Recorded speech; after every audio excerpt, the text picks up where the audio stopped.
علم لنا إلا ما علمتنا إنك أنت العليم الحكيم. رب اشرح لي صدري ويسر لي أمري واحلل عقدة من لساني يفقه قولي وسدد لساني واهد قلبي بحق سيدنا ومولانا محمد والصحب والآل.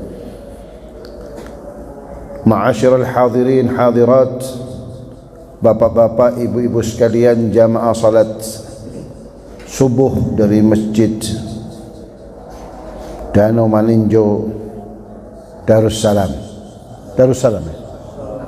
Assalam, yang kesemuanya insyaAllah diberkahi dan dirahmati oleh Allah. Marilah pada kesempatan yang baik ini, di pertemuan kita yang semoga diridhai dan diberkahi oleh Allah ini, kita bersama-sama memanjatkan puja dan puji syukur kita ke hadrat Allah, di mana semata berkat limpahan rahmat, taufik, hidayah dan inayahnya, maka kita dimampukan oleh Allah mengawali aktivitas kita pada hari ini dengan pelaksanaan salah satu kewajiban agama kita, yaitu melaksanakan salat subuh berjamaah. Mudah-mudahan ibadah kita hari ini dan ibadah-ibadah kita yang sebelumnya dan sesudahnya, insyaallah kesemuanya dijadikan oleh Allah amalan yang diterima di sisinya. Amin ya rabbal alamin. Salawat serta salam adalah senantiasa kita senandungkan, kita baca untuk kita haturkan kehadiran baginda Rasulullah sallallahu alaihi wasallam, seraya kita berharap kepada Allah semoga berkat senandung salawat yang kita baca dan kita haturkan keharibaan beliau, niscaya Allah subhanahu wa ta'ala akan masukkan kita kelak di hari kiamat ke dalam golongan orang-orang yang berbahagia, yang kelak akan mendapatkan syafaatnya. Amin ya rabbal alamin. Ma'asyiral hadirin hadirat, jamaah, kita ditakdirkan oleh Allah untuk bertafaqquh fid din, mendalami akan nilai-nilai ilmu agama kita. Sebuah aktivitas yang luar biasa nilainya, karena dikatakan la mas'alatun wahidah khairun min alfi raka'ah. Satu persoalan dari nilai-nilai agama yang kita pelajari, yang dengannya kita tahu tentang sah dan tidak sahnya ibadah, boleh atau tidaknya sebuah perbuatan, halal atau haramnya sebuah perbuatan, itu nilainya di mata Allah jauh lebih baik daripada kita sholat 1000 rakaat. Dan insya Allah pada kesempatan ini bukan hanya satu masalah, tapi insya Allah banyak masalah yang dapat kita pelajari. Amin Allahumma amin. Allah ilmu yang barakah. Amin ya rabbal alamin. Kembali kita Muhammad bin Alawi Al-Maliki, semoga rahmat Allah tercurahkan kepada kubur beliau. Amin. Dikatakan oleh beliau, biha yadkhulul jannata min babid duha, bahwa orang yang melaksanakan salat sunnat duha itu secara beristiqamah, kelak ia akan masuk surga dan dipersilahkan oleh Allah untuk memasuki surga itu melalui pintu khusus. Pintu itu bernama Ad-Duha. Jadi nggak perlu berdesak-desakan dengan orang-orang lain. Kita masuk surga Allah melalui pintu khusus. Pintu ini hanya diperuntukkan untuk umat Sayyidina wa Maulana Muhammad. Umat-umat yang lain lewat pintu yang sifatnya umum. Umat-umat yang lain dari para nabi dan rasul-rasul yang lain yang jumlahnya juga tidak sedikit itu, masuk surga Allah melalui pintu yang lain, karena pintu surga itu ada 8 jumlahnya. Nah, kita umat Muhammad sallallahu alaihi wasallam Yang rajin melaksanakan sholat duha itu akan dipersilahkan oleh Allah, difasilitasi oleh Allah masuk surga melalui pintu yang khusus. Pintu itu juga bernama Ad-Duha. Diriwayatkan oleh Al-Imam At-Tabrani, rawa At-Tabrani 'an Nabi sallallahu alaihi wasallam annahu qala. Diriwayatkan oleh Al-Imam At-Tabrani, seorang pakar tafsir, imam besar ahli ilmu hadis, dari baginda Rasul sallallahu alaihi wasallam, di mana Rasul telah bertutur sabda, "Inna fil jannati baban yuqalu lahu ad-duha." Sesungguhnya surga Allah itu memiliki satu pintu. Di antara pintu-pintu yang dimilikinya, pintu yang satu itu bernama ad-duha. Dan kelak di hari kiamat, fa idza kana yaumul qiyamati nada munadin, dan kelak jika telah datang hari kiamat itu, Allah akan perintahkan seorang malaikatnya untuk berseru, melakukan pengumuman, dan pengumuman ini ditujukan kepada kita umat Sayyidina wa Maulana Muhammad. Apa isi pengumuman itu? Pengumuman itu akan berbunyi, ainal ladina kanu yudimuna salatad duha hadza babukum fadkhuluhu birahmatillah. Malaikat itu akan berseru, mana orang-orang yang selama hidup di dunia ia secara istiqamah telah melaksanakan salat duha. Mudah-mudahan jamaah salat subuh Masjid As-Salam termasuk orang-orang yang dipanggil oleh malaikat Allah itu. Amin. Di mana orang-orang yang selama ini melaksanakan salat duha? Hadza babukum, inilah pintu kalian untuk masuk ke dalam surga Allah itu. Fadkhuluhu birahmatillah, maka silakan Anda memasukinya semata karena rahmat Allah. Salat duha akan menghantarkan kita ke pintu itu insya Allah.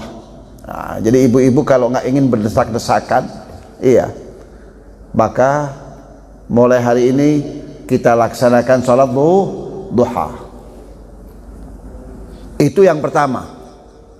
Kemuliaan yang pertama yang hari ini informasinya kita peroleh, bahwa kelak kita akan difasilitasi oleh Allah dengan memasuki pintu surga Allah melalui pintu yang sangat-sangat khusus yang bernama Ad-Duha. Dan kelak akan ada seruan dari malaikat rahmat Allah yang akan mengatakan fadkhuluhu bi rahmatillah, silakan Anda memasuki surga Allah melalui pintu ini semata-mata karena rahmat Allah Subhanahu wa taala.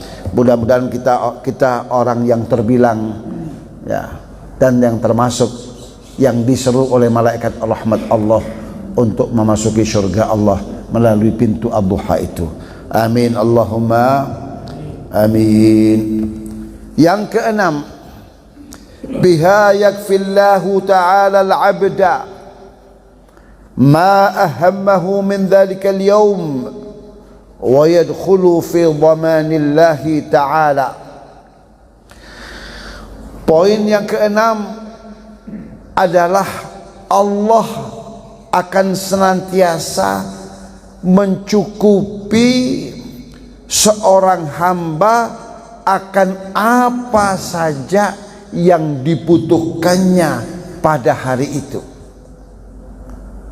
Jadi apa saja yang kita butuhkan, apa saja, tidak terbatas, baik hal-hal yang bersifat material maupun hal-hal yang bersifat immaterial. Hal-hal yang bersifat keduniaan materi duniawi maupun hal-hal yang bukan bersifat materi duniawi. Yang apa yang kita butuhkan pada hari ini, itu Allah Subhanahu wa ta'ala akan penuhi apa yang menjadi kebutuhan kita, apa saja. Dan lebih daripada itu, wa yadkhulu fi dhamanillahi ta'ala, dan ia, orang yang telah melaksanakan salat duha itu, akan masuk dalam jaminan Allah. Kita akan dijamin oleh Allah, masuk dalam jaminan Allah, dan apapun yang kita butuhkan akan dipenuhi oleh Allah. Ini sesuatu yang luar biasa. Alhamdulillah. Jadi dengan kita melaksanakan sholat sunnat duha, kita akan meraih jaminan Allah, asuransi Allah yang akan menjamin bukan saja keselamatan diri kita, tapi apa saja yang kita butuhkan akan dijamin dan dipenuhi oleh Allah. Jadi kehidupan orang-orang yang melaksanakan sholat duha itu pasti akan berbeda dari manusia kebanyakan. Kalau manusia mungkin masih ada keraguan, bahkan sampai pada kelimpungan. Kenapa? Mengingat kebutuhan hidup ini makin hari makin sulit untuk dijangkau. Seseorang makin hari makin sulit untuk memenuhi kebutuhan bahkan yang bersifat primer, kebutuhan pokoknya. Kenapa? Setiap saat harga-harga kebutuhan pokok membumbung tinggi, sementara gaji suami kita nggak naik-naik. Betul? Ya. Harga cabai melambung tinggi, harga sayuran melambung tinggi, ya. Harga-harga pokok, kebutuhan pokok kita sehari-hari melambung tinggi, sementara gaji suami-suami kita, para ibu, nggak naik, sehingga apa itu? Tidak seimbang, sehingga yang terjadi keresahan. Setiap hari ada tayangan TV yang mengumumkan tentang mekanisme pasar, hati kita berdegup kencang, dak-dikduk. Kenapa? Karena gaji yang kita terima, uang bulanan yang kita terima dari suami kita jauh dari kata cukup. Nah, ini tidak akan terjadi jika kita secara istiqomah rajin melaksanakan sholat duha. Maka Allah akan buka pintu-pintu rezekinya, pintu-pintu keberkahannya untuk diri kita. Apa yang kita butuhkan di dunia ini? Hidup yang aman dan tenang, jauh dari hal-hal yang dapat mengacaukan pikiran kita. Nah, itu akan kita peroleh. Keberkahan akan Allah hadirkan dalam kehidupan kita. Maka apapun yang kita butuhkan akan dicukupi oleh Allah, karena keberkahan yang telah Allah berikan kepada kita. Lebih daripada itu, ada ketenangan dalam jiwa kita, ada ketenangan dalam pikiran kita. Dan melihat dunia ini, kita tidak terlalu ngoyo, tidak terlalu memaksa diri berkompetisi dengan para kompetitor lainnya. Fulan itu tetangga kita, TV-nya baru, kita nggak bergeming, nggak ingin. Itu salah satu bentuk keberkahan Allah Subhanahu wa ta'ala. Tidak larut dalam glamor kehidupan duniawi. Kita itu ingin kalau melihat ibu-ibu yang rajin sholatnya, lihat ibu-ibu kalau sholat khusyuk, kita itu ingin, kapan saya bisa sholat sekhusyuk ibu itu? Yang kita inginkan justru hal-hal yang bersifat keakhiratan, yang akan menentukan nasib kita kelak di hadapan Allah. Kalau berapa mobil kita, berapa mewah rumah tangga kita, itu tidak akan mempengaruhi kedudukan kita di hadapan Allah, bahkan beresiko. Karena setiap limpahan rahmat yang Allah berikan kelak akan dimintai pertanggungjawaban jawab oleh Allah Subhanahu wa ta'ala. Maka bagi orang yang melaksanakan sholat duha, ia akan masuk dalam jaminan Allah, dan Allah melalui Rasulnya telah berjanji akan memenuhi apa saja yang menjadi kebutuhan kita. Hal itu sebagaimana yang diriwayatkan oleh Al-Imam At-Tirmidzi. Jadi uraian saya ini bukan sekedar analisa pengalaman, tidak, tapi berdasarkan hadis Rasulullah sallallahu alaihi wasallam.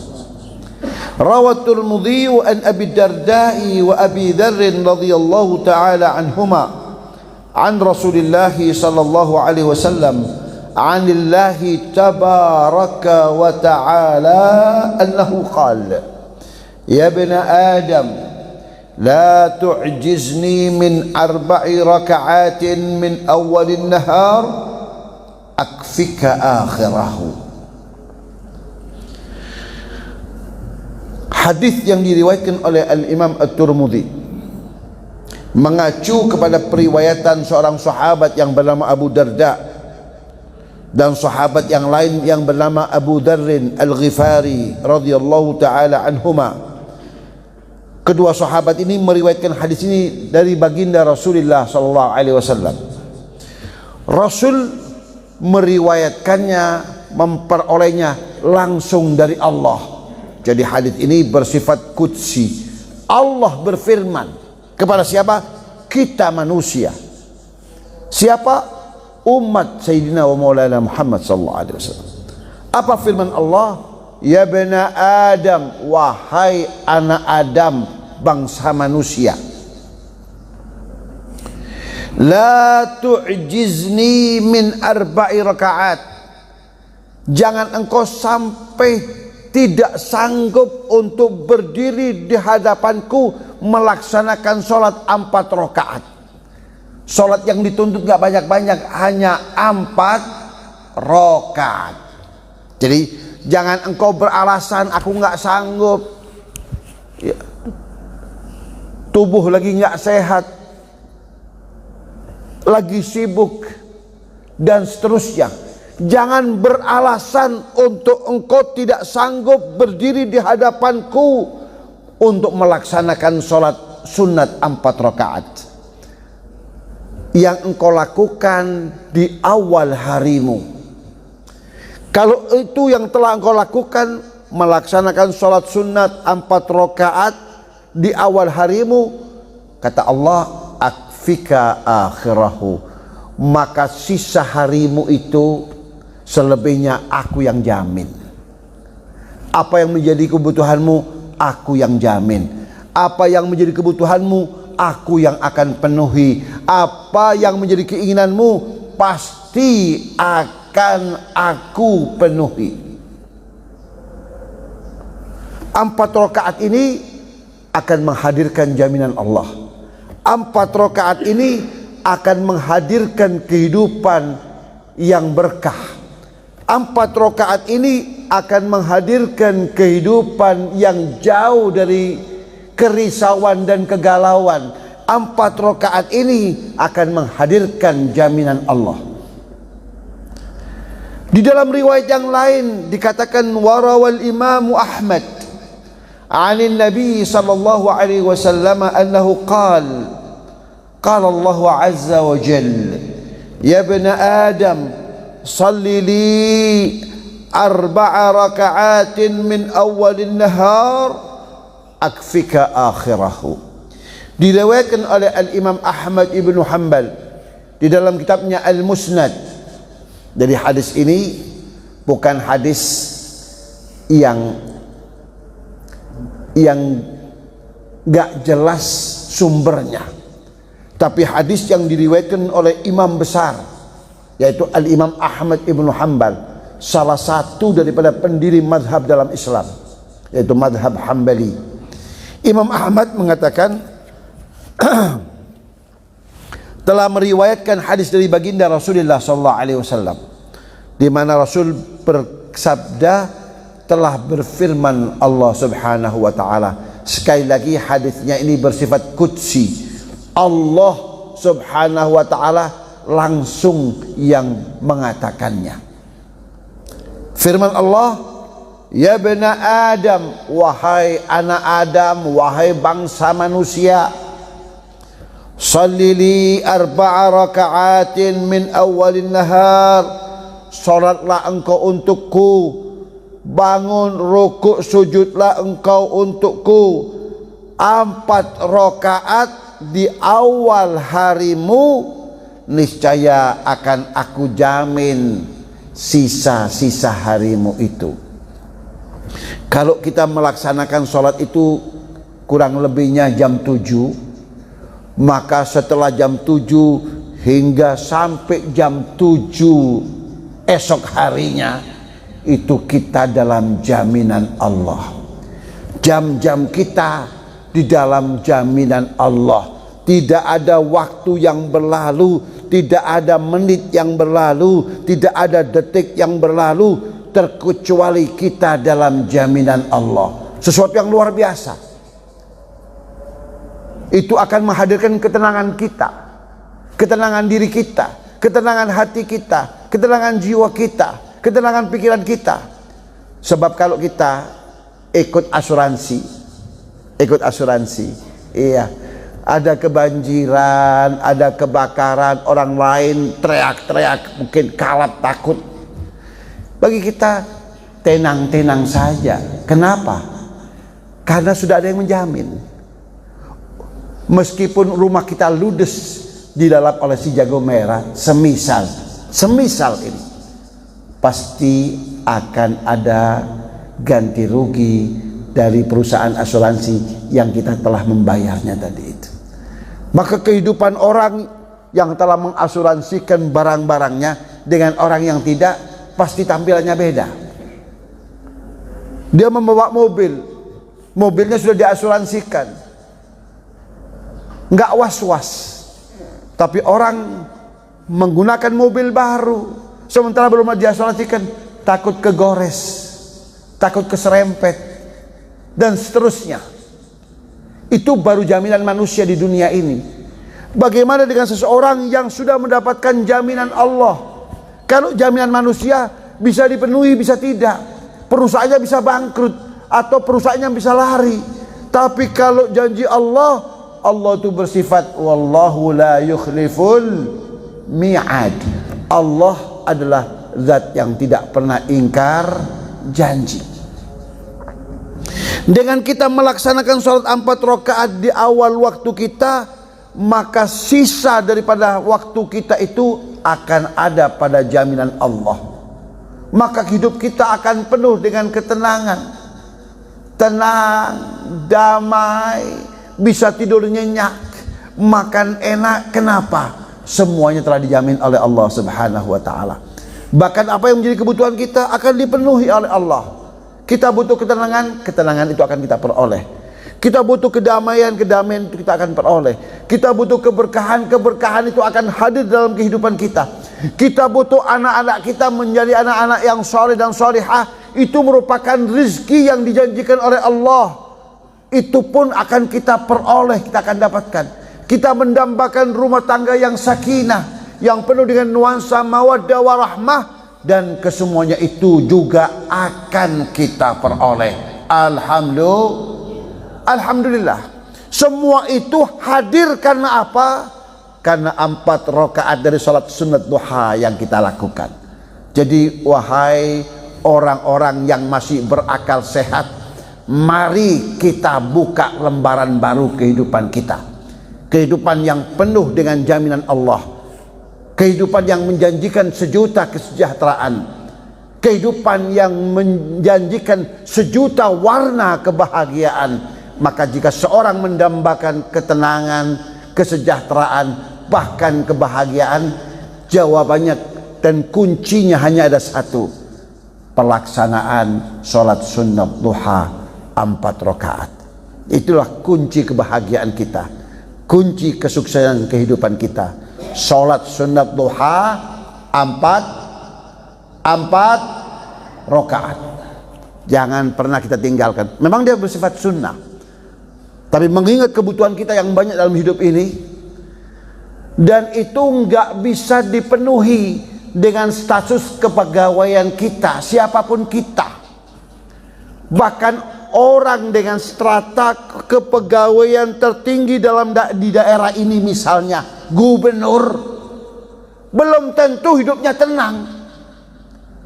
Gubernur belum tentu kehidupan rumah tangganya tenang.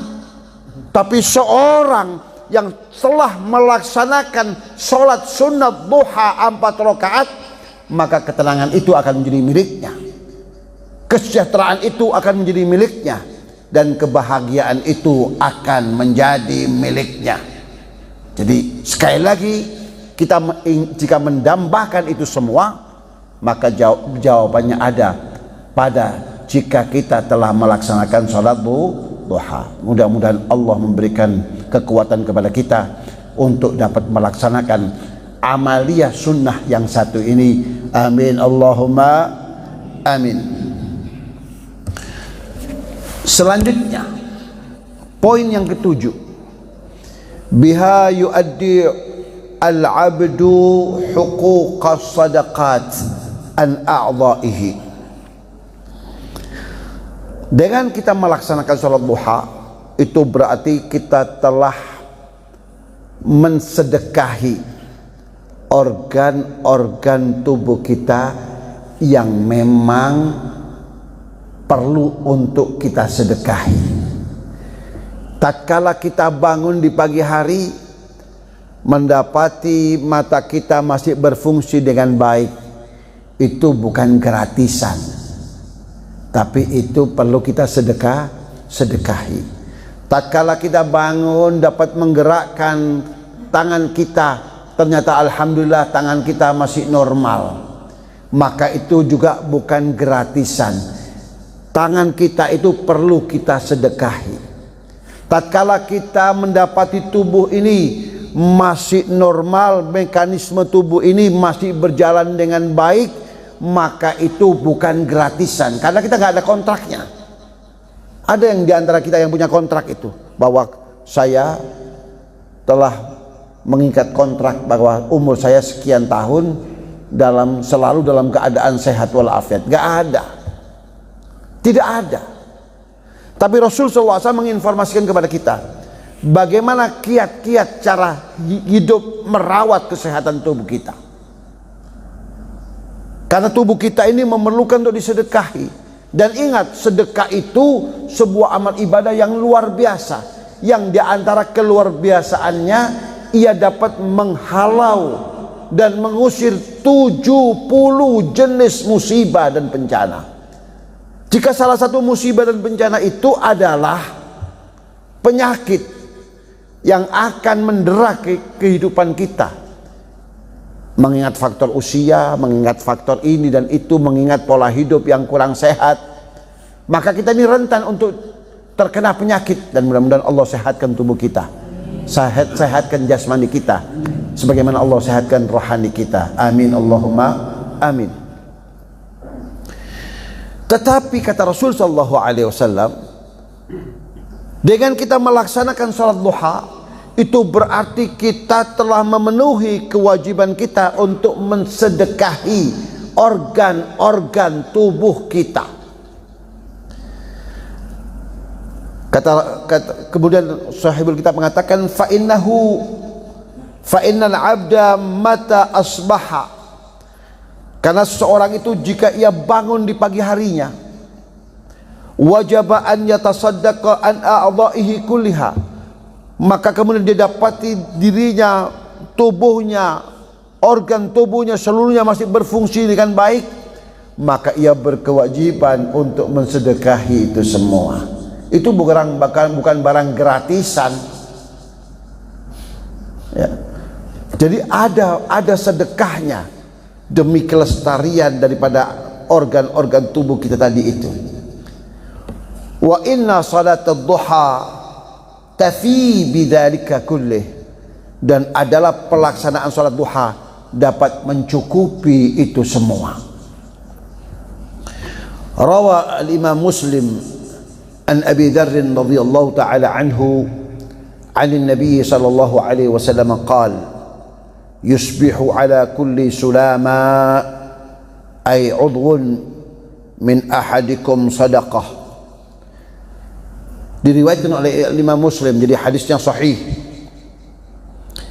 mengacu pada periwayatan Abu Dzar radhiyallahu taala an dari baginda Rasul Muhammad sallallahu alaihi wasallam, di mana Rasul bersabda, setiap harinya tatkala seorang hamba itu bangun di pagi hari, maka ia bangun dengan organ-organ tubuhnya, dan organ-organ tubuh itu memerlukan untuk disedekahi. Dan itu nanti dalam hadis yang berikutnya ada penjelasan, ada 360 persendian. Setiap sendi itu memerlukan kita untuk sedekahi, dan itu cukup memberatkan. Bayangkan saja kalau setiap persendian 1.000 rupiah misalnya, maka setiap harinya kita harus mengeluarkan biaya 360.000 rupiah. Itu kalau 1.000 rupiah, rasanya 1.000 rupiah terlalu murah itu, iya, untuk menjamin apa itu mata kita, iya. Itu pemain sepak bola mengasuransikan kakinya, harganya bermiliar-miliar, iya. Bisa beli kampung Danau Maninjo ini, ya.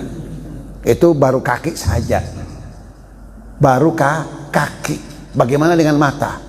Sehebat apa kaki itu kalau nggak ditunjang oleh mata, mana mungkin bisa berfungsi dengan baik. Dan organ-organ tubuh yang lainnya, maka sangat memberatkan. Tapi Rasul kemudian menjelaskan, sedekah itu tidak harus yang bersifat materi, yang berwujud uang. Maka Rasul menjelaskan, fakullu tasbihatin sadaqah. Maka setiap tasbih yang kita ucapkan, sebagai tadi setelah kita sholat dipimpin oleh imam membaca subhanallah, subhanallah, subhanallah, subhanallah sebanyak 33 kali, itu setiap tasbih artinya sedekah, sedekah, sedekah, sedekah, sedekah, sedekah, sedekah.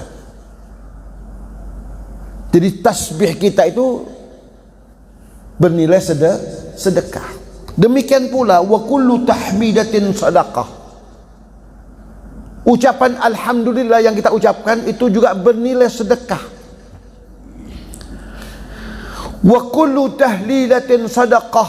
Ucapan la ilaha illallah itu juga sedekah. La ilaha illallah Muhammadur Rasulullah itu sedekah. Asyhadu an la ilaha illallah wa asyhadu anna Muhammadar Rasulullah, tatkala kita mengucapkannya itu akan memperoleh pahala sedekah. Wa kullu takbiratin sadaqah, dan setiap ucapan takbir Allahu akbar, Allahu akbar, Allahu akbar, maka itu pun dinilai oleh Allah sebagai sebuah sedekah. Wa amrun bil ma'rufi sadaqah, serta menyeru kepada kebajikan. Ayo ibu, kita sama-sama berangkat ke masjid untuk melaksanakan sholat, menghimbau orang lain untuk berbuat kebaikan, itu sedekah.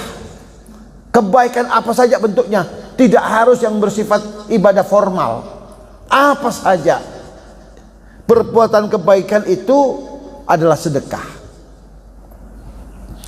Wa nahyun 'anil munkari sadaqah, dan melarang, mencegah orang lain untuk berbuat kemungkaran, mencegah diri untuk berbuat kemungkaran, itu juga sedekah. Ya, membangunkan anak kita di pagi hari untuk melaksanakan sholat. Wahai anak, bangun sholat, itu sedekah. Wa yujzi'u min dzalika raka'atan yarka'uhuma min ad-duha. Nah, yang 360 persendian tadi itu nggak mungkin rasanya kita dapat memenuhinya karena terlalu banyak. Maka kata Rasul, dapat memenuhi kebutuhan yang 360 tadi itu dengan kalian melaksanakan sholat duha 2 rakaat saja.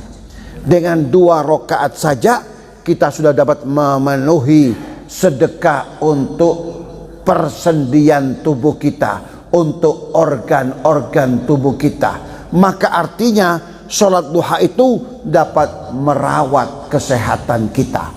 Sholat duha itu nilainya lebih dari sekedar BPJS. Ya, Kalau itu BPJS antri duluan, padahal hanya sekedar untuk tensi darah. Iya, antri 1 jam, belum apa-apa, makin naik tensi darah kita. Iya, itu kalau BPJS. Kalau kita sesak nafas, sampai pada giliran kita sudah mati duluan. Itu kalau BPJS. Nah, ini ada jaminan dari Allah. Allah akan melestarikan, merawat kesehatan kita sangat-sangat murah dan sangat-sangat mudah. Nggak perlu antri. Apa itu? 2 rakaat sholat duha. Maka niscaya tubuh kita akan terawat dengan baik. Amin Allahumma amin. Yang terakhir, warawal Imam Ahmad anna Nabiya sallallahu alaihi wasallam qala fil insani 36 mafsilin fa'alaihi an yatasaddaqa an kulli mafsilin minha sadaqah. Diriwayatkan oleh Imam Ahmad Ibn Hanbal radhiyallahu taala anhu bahwasanya baginda Rasul sallallahu alaihi wasallam telah bertutur sabda, fil insani, pada tubuh manusia ini, sittuna wa 300 mafsilin, ada 360 persendian. Mungkin ilmu kedokteran kita mengatakan enggak sampai segitu itu. Ya, ilmu kedokteran Anda itu masih pada tahapan awal. Jangan jumawah Anda karena Anda jebolan fakultas ilmu kedokteran. Tapi ingat, informasi Rasul ini berdimensikan wahyu. Kebenarannya mutlak. Sementara kebenaran dari ilmu yang Anda pelajari itu bersifat relatif. Hari ini ilmu kedokteran manusia baru sampai pada tahapan itu. Tapi kelak, tatkala manusia itu sudah mengalami yang disebut dengan jumping knowledge, lompatan keilmuan, manusianya sudah lebih pandai dan lebih pintar, dokternya sudah lebih mahir, maka niscaya mereka akan temukan ini, bahwa pada diri manusia itu ada 360 persendian, baik sendi-sendi yang besar maupun yang kecil. Dan kata Rasul, kesemuanya itu memerlukan untuk kita sedekahi. Saat sabda Rasul ini disampaikan, sahabat mengatakan, qalu faman yutiku dzalika ya Rasulullah, siapa yang sanggup wahai Rasul untuk mensedekahi itu semua? Maklum zaman itu para sahabat Rasulullah itu pada umumnya miskin-miskin. Iya, kebutuhan mereka hanya untuk kebutuhan hari itu saja. Nggak ada simpanan di bank, nggak punya deposito, nggak punya tabungan. Bukan seperti kita hari ini. Iya, walaupun deposito kita sudah luar biasa, tapi masih ada kecemasan. Itu karena kita krisis ketawakalan kepada Allah. Iya. Padahal Allah sudah gelontorkan dana untuk kebutuhan kita yang luar biasa, tapi kita masih tetap was-was. Iya, masih ingin tambah dan ingin tambah. Ya, itu semuanya karena kita ini krisis ketawakalan. Ya, nggak ada rasa ketawakalan kita kepada Allah. Ya, itu yang membuat hati kita, hidup kita jauh dari kata ketenangan. Ya. Maka kata Rasul sallallahu alaihi, kata para sahabat, siapa yang sanggup untuk melakukan itu semua wahai baginda Rasul? 360 persendian dan setiap sendi harus disedekahi. Siapa yang sanggup? Maka Rasul sallallahu alaihi wasallam kemudian menjelaskan, qala an-nukha'atu fil masjid tadfinuha wasyai'u tunahihi 'anit tariq fa in lam takdir fa raka'at ad-duha tujzi'u 'anka. Kata Rasul sallallahu alaihi wasallam, banyak hal dalam kehidupan ini yang bernilai sedekah. Engkau membersihkan masjid itu dari hal-hal yang tidak sepatutnya ada di masjid. Saat itu Masjid Nabawi itu bukan seperti sekarang ini indah, berkarpet dan seterusnya. Zaman Nabi hidup, masjidnya itu lantainya masih tanah, atapnya adalah terbuat dari pelepah daun kurma. Tiang yang menyanggah bangunan masjid itu adalah dari pokok kurma, lantainya masih tanah. Jadi banyak orang-orang Badui itu yang berdahak dan membuang dahaknya di lantai masjid. Maklum lantainya masih tanah. Kata Nabi, siapa orangnya yang membuang dahak itu, menanam dahak itu dari lantai masjid, itu adalah sedekah. Dan seseorang yang menjauhkan dari jalan jalan umum untuk orang berlalu lalang itu, apa saja yang mengganggu, ada serpihan kaca, ada paku berkarat yang dapat membahayakan orang lain, dia singkirkan, dia ambil, dia jauhkan, itu juga sedekah.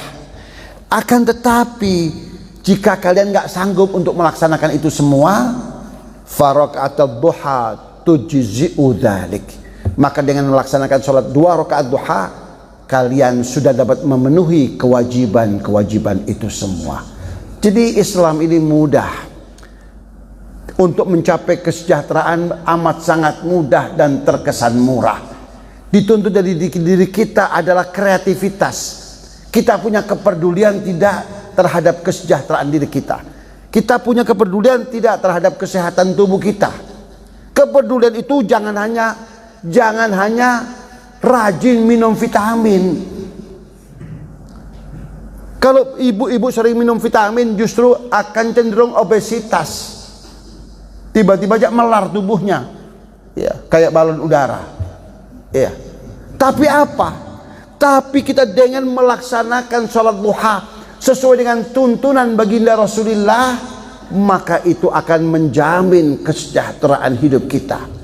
Hidup kita lebih terjamin kesehatan, kehidupan kita lebih terjamin ketenangannya. Alhasil kita akan menjadi orang-orang yang sejahtera dunia, sejahtera akhirat.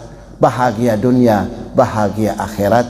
Amin ya rabbal alamin. Mengingat sudah datangnya waktu isyraq, mari kita raih pahala umroh gratis pada pagi hari ini dengan kita melaksanakan sholat isyraq setelah kita melaksanakan sholat subuh.